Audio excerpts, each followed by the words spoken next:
honourable friend for shining the spotlight and highlighting some of the most corrosive and abusive behaviours that people in public office, public servants, witness and experience online. That is simply unacceptable. But to answer her questions, of course, the government is bringing forward the Online Harms White Paper.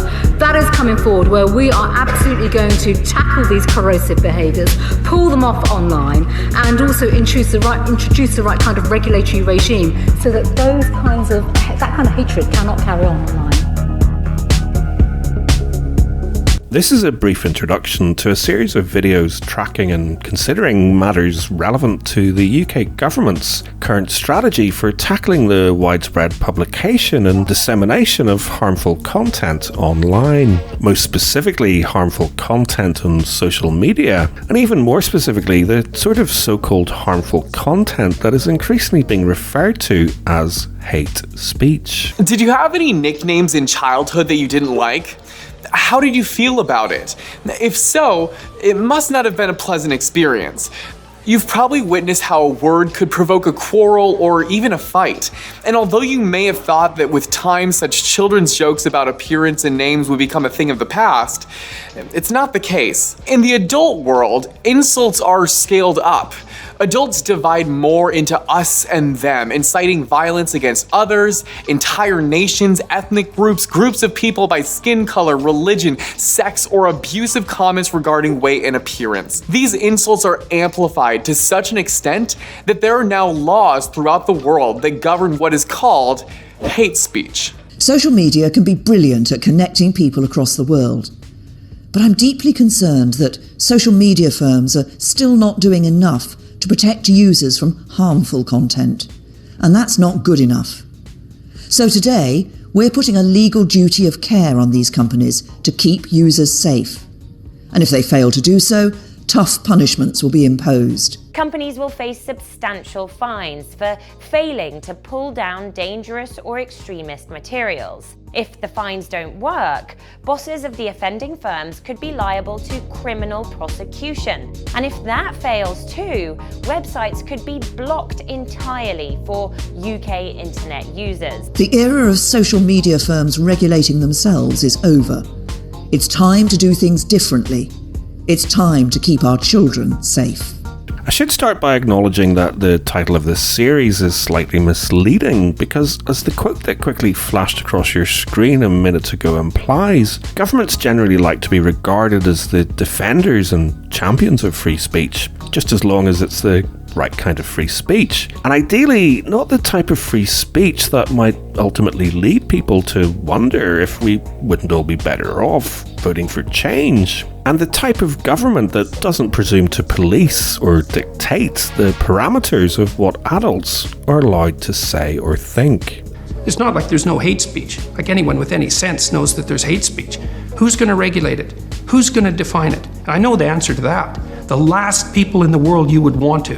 The totalitarian tiptoe towards a stunning and brave new world of thought crime has been a concern of some for quite some time, as has state regulation of the World Wide Web, and obviously the dramatic, sudden and quite unprecedented curbs to civil liberties that we have witnessed worldwide over recent weeks could very well lead to an accelerated pace of change. A pace of change worldwide that may very well be informed by the success or failure of the British government's current roadmap for reclaiming the internet and utilising the power of technology to keep us safe from online harms. The first legislative roadmap of its kind in what used to be referred to as the free world. And so the primary focus of this series will be to consider how the UK government's recently announced strategy for protecting the nation from the very real and present danger of online harms intersects with their associated goal of establishing a legislative and regulatory framework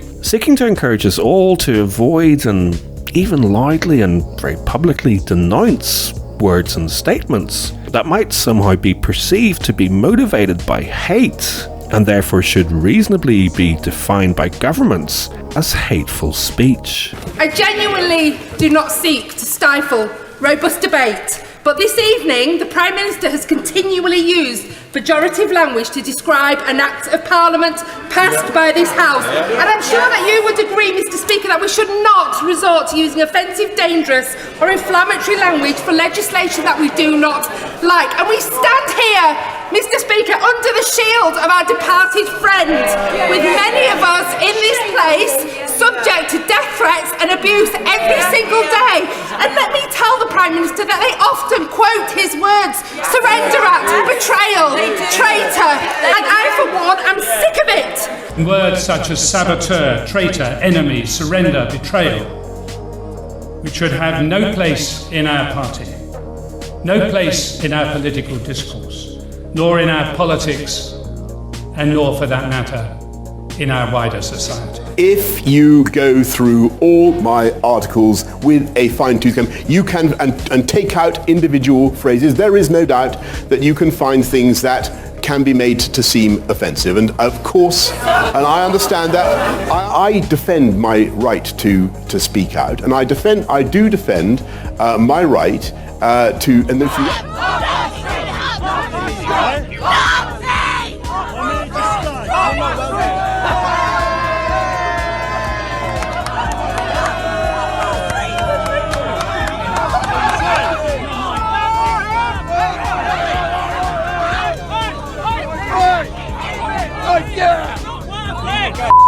behaving as badly as he is. Yeah, you're just as bad as him, guys. This is unbelievable. This is unbelievable. So, for the uninitiated, online harms is the overarching term that the UK government have attached to their proposed approach to regulating, controlling and censoring content and behaviour on the World Wide Web. They have identified the existence of online harms across 4 broad areas: data and privacy, hacking and security, content that people view, read or listen to online, and interactions with others. And it is the latter 2 that are particularly relevant to the scope of this series. As a parent, of course, I want my children to be safe on the web. But as a civil libertarian, I want to ensure that there is free speech. And the Secretary of State spoke about the need for being sceptical and challenging the perceived truth. People don't trust governments for very good reasons. And with 194 other jurisdictions around the world, how does he envisage, through this white paper, that very important balance will be struck?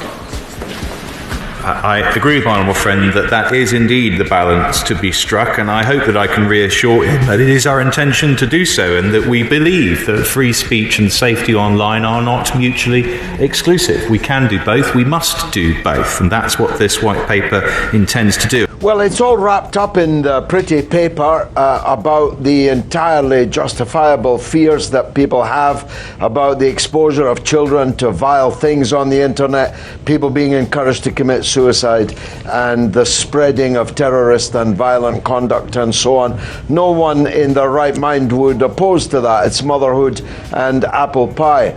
The key is the point 3, spreading misinformation and fake news. This from the people who have specialized in misinformation and fake news for as long as I've been alive, and much longer than that. The Iraq War was the acme of the product of misinformation and fake news, coming from the state and being purveyed by the press and media in this country, which led us into a disaster in which 1 million people have died and counting. That's a lot more significant than any other harm that is done by the various things on this list. Meanwhile, what is or isn't currently considered to be definitely hate speech is something that is altogether much harder to definitely define. If a person says he or she hates the national dish of a neighboring country, it's not hate speech, it's just a person's opinion. However, if a person says he or she dislikes the national dish and uses offensive stereotypes about these people suggesting to cause them harm, then it is hate speech indeed. Do you see the difference? According to the United Nations, there is no international legal definition of hate speech, and the characterization of what is hateful is controversial and frequently disputed. But then again, according to their strategy to prevent it, the term hate speech is understood as any kind of communication in speech, writing or behaviour that attacks or uses pejorative or discriminatory language with reference to a person or a group on the basis of who they are. In other words, based on their religion, ethnicity, nationality, race, colour, sex, sexuality, or other characteristics of personal identity. This is often rooted in and generates intolerance and hatred, and in certain contexts can be demeaning and divisive. Rather than prohibiting hate speech as such, international law prohibits the incitement to discrimination, hostility, and violence. Hate speech that does not reach the threshold of incitement is not something that international law requires states to prohibit.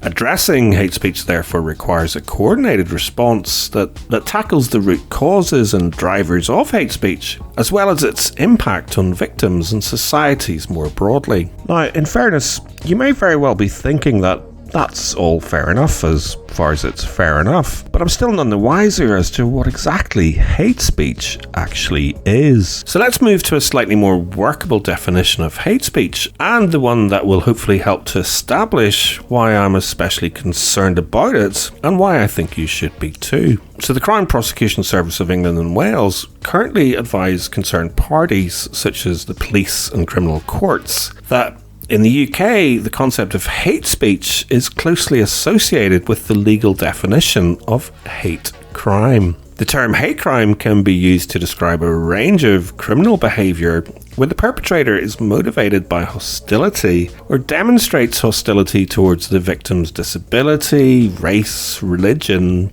sexual orientation, or transgender identity. The police and the Crown Prosecution Service have agreed the following definition for identifying and flagging hate crimes. Any criminal offence which is perceived by the victim or any other person to be motivated by hostility or prejudice based on the following perceived or actual personal identity characteristics: disability, race, religion, sexual orientation, or transgender identity. There is currently no legal definition of hostility, so we use the everyday understanding of the word, which includes ill will, spite, contempt, prejudice, unfriendliness, antagonism, resentment, and dislike. Now, before I go any further, I should probably confirm a few things that I would like to think are already blindingly obvious to most people watching this who don't have hate in their hearts. And I should state that whilst I very much dislike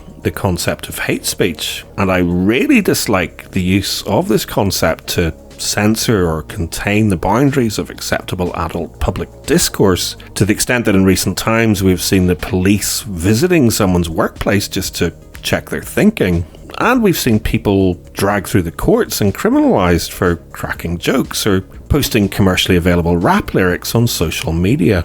In 2016, 3,300 people were detained for posting offensive messages online. Last year, the British police arrested 9 people a day for their thoughts online.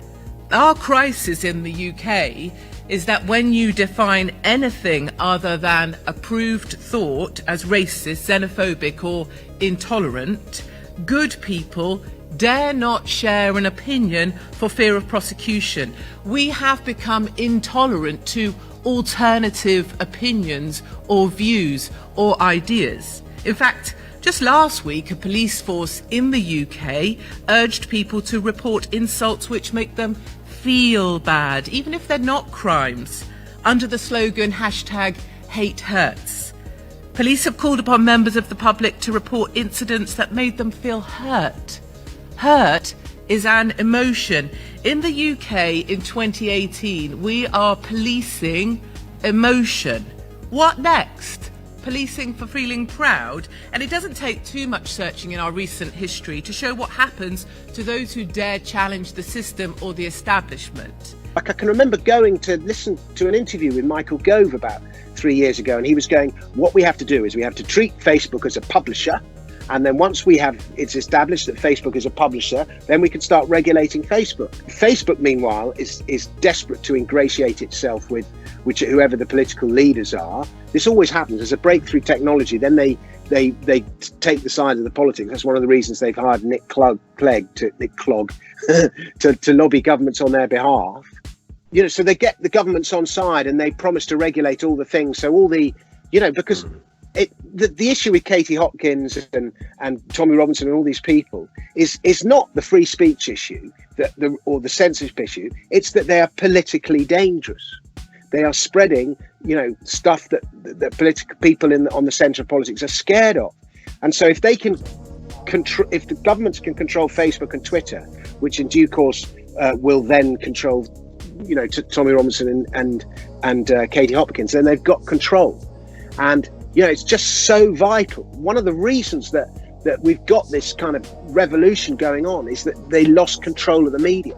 Like most people, I'm not inclined to waste precious time on this planet directing hostility, spite, contempt, prejudice, or ill will at anyone, and I have no interest in defending any actions that might reasonably be considered by any reasonable society to be a criminal offence, such as physical assault on a person or their property. And again, like the very vast majority of the people I know, I'm wholeheartedly welded to the egalitarian principle of equal human rights before the law for every single person, regardless of sex, sexuality, race, or creed.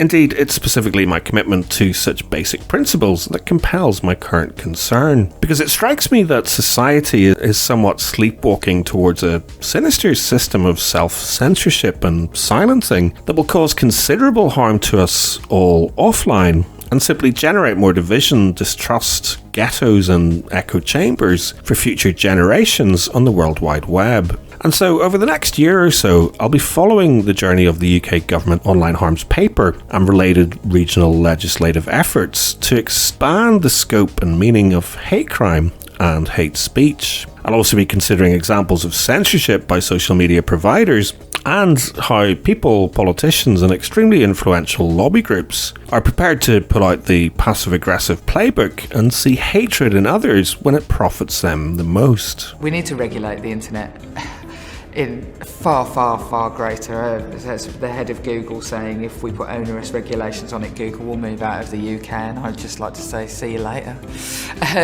And to begin with, I'm going to consider the very Orwellian concept of sex crime and the notion of hate crime or hate speech motivated by hostility towards a person based on their specific sex. In particular, I intend to examine evidence that is pointing towards a possible pandemic of hatred in Scotland, motivated by hostility towards women, which has led the Scottish Government to announce that they will be the first region in the United Kingdom to extend the scope of the hate crime legislative framework for the specific purpose of protecting 51% of their citizens from hostility, ill will, contempt, unfriendliness, and dislike. And to do that most effectively in the next episode, I intend to begin by considering the question, exactly how gendered is online abuse?